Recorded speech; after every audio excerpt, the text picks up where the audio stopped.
Assalamualaikum dan salam Malaysia Madani. Berita pagi bersama saya Atira Minuddin.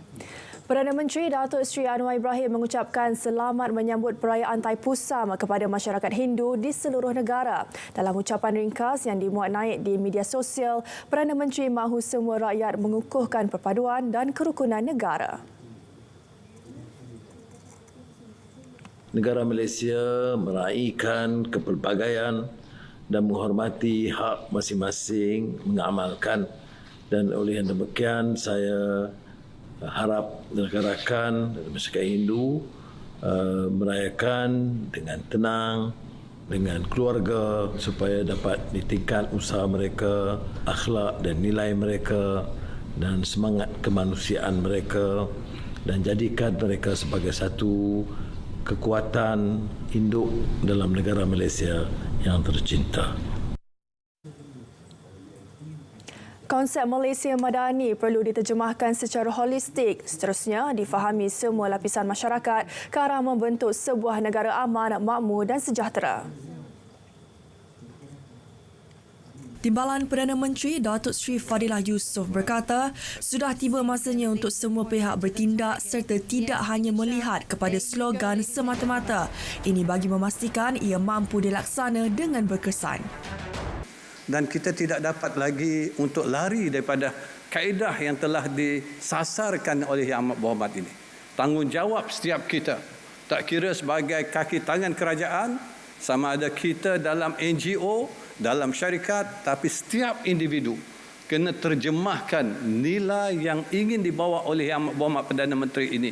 Kalau kita nak melihat negara kita lebih maju, lebih makmur, di mana rakyatnya dapat hidup dalam keadaan aman, damai, dan akhirnya keharmonian negara kita ini akan dapat kita wujudkan. Kabinet bersetuju perjawatan bagi penjawat awam baharu berstatus tetap selepas ini adalah tidak berpencen. Timbalan Perdana Menteri Datuk Seri Dr. Ahmad Zahid Hamidi berkata, penjelasannya akan dibuat Ketua Pengarah Perkhidmatan Awam KPPA. Langkah itu tidak menjejaskan status berpencen penjawat awam sedia ada, manakala penjawat awam baharu kelak akan membuat caruman KWSP. Pada tahun 2040, jumlah pencen yang patut ditanggung oleh kerajaan jika tidak ada sistem baru ini berjumlah 120 bilion, dan tentunya ini akan memberikan bebanan jangka panjang kepada kerajaan, ya, khususnya KUAP. Inisiatif itu selaras dengan komitmen negara dalam menangani isu peningkatan tanggungan pencen. Sementara itu, tiada sebarang kemulut berhubung lantikan 373 jawatan dalam Jawatan Kuasa Pembangunan dan Keselamatan Kampung JPKK di Selangor. Ini memandangkan tawaran bagi jawatan itu tertakluk kepada kuasa Kementerian Kemajuan Desa dan Wilayah. Menurut Datuk Seri Dr. Ahmad Zahid, perbincangan juga sudah dibuat di peringkat kepimpinan tertinggi UMNO dan negeri. Tidak ada kemelut sebenarnya. Perbincangan telah diadakan oleh Datuk Wira Megat Zulkarnain dengan Menteri Besar Selangor sendiri, dan saya juga telah mengadakan perbincangan dengan Yang Amat Berhormat Perdana Menteri, dan perkara ini pasti akan dapat diselesaikan dengan waktu yang sesingkat yang mungkin. Satu jawatan kuasa teknikal akan diwujudkan bagi meneliti isu keselamatan dan jenayah dalam talian di negara ini. Usaha itu melibatkan Kementerian Komunikasi, Kementerian Digital dan bahagian hal ehwal undang-undang di Jabatan Perdana Menteri. Menteri Komunikasi Fahmi Fadil berkata, jawatan kuasa itu juga akan berpandukan maklumat diterima daripada Suruhanjaya Komunikasi dan Multimedia MCMC mengenai aktiviti seperti penjualan dadah dan perjudian dalam talian serta sebaran video jelik. Ini adalah dengan hasrat untuk meneliti undang-undang sedia ada serta mungkin undang-undang yang ada di negara-negara lain yang mungkin aspek-aspeknya sesuai manfaat dengan keperluan dalam Malaysia untuk menjamin keselamatan terutama bagi kanak-kanak dalam menggunakan media sosial dan juga untuk melayari internet. Sementara itu, Jemaah Menteri memutuskan agar sistem pendidikan prasekolah diselaraskan semula supaya kualiti pendidikan awal kanak-kanak lebih terjamin dan menyeluruh. Sebab kita lihat ada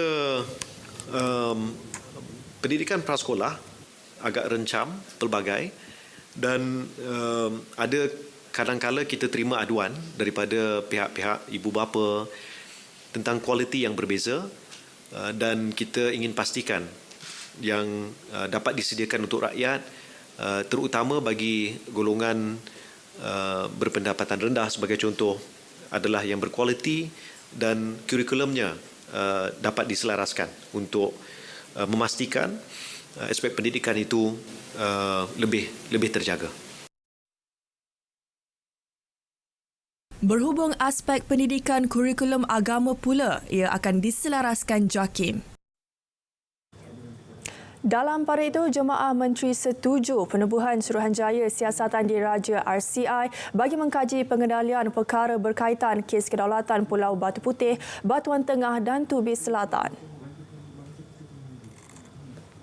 Ketua Setiausaha Negara Tan Sri Muhammad Zuki Ali menerusi kenyataan memaklumkan penubuhan RCI itu dibuat selaras dengan Akta Suruhanjaya Siasatan 1950 Akta 119 yang mana cadangan keanggotaan Suruhanjaya itu akan dibawa untuk perkenan Yang di-Pertuan Agong.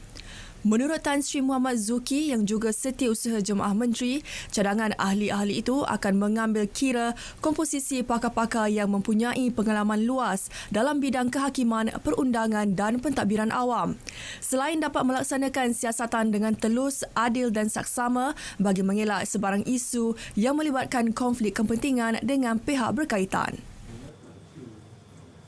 Motif pembunuhan ibu tunggal Mila Sharmila Samsusah atau lebih dikenali sebagai Bella, 32 tahun, dipercayai akibat cemburu dan sakit hati. Ketua Polis Negara Tan Sri Razaruddin Husin berkata punca kematian pula dipercayai disebabkan keretakan di kepala akibat dipukul objek tumpul. Siasatan pertama kita adalah di bawah Seksyen 364 melarikan orang. Tetapi apabila keterangan-keterangan tidak mencukupi, kita jamin. Kita bagi jamin. Kita bebaskan, kita bagi jamin. Kita bagi jamin dulu. Dan siasatan itu macam saya cakap lah. Kita tidak akan berpuas hati dengan apa siasatan yang kita lakukan dan kita akan teruskan siasatan atas usaha PDRM Johor khususnya di Polis Batu Pahat.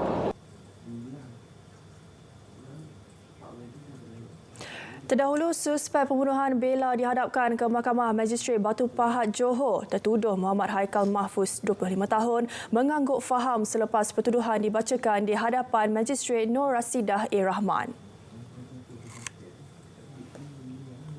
Muhammad Haikal didakwa membunuh Bella antara pukul 11 malam 14 Disember hingga 5.30 pagi 15 Disember lalu.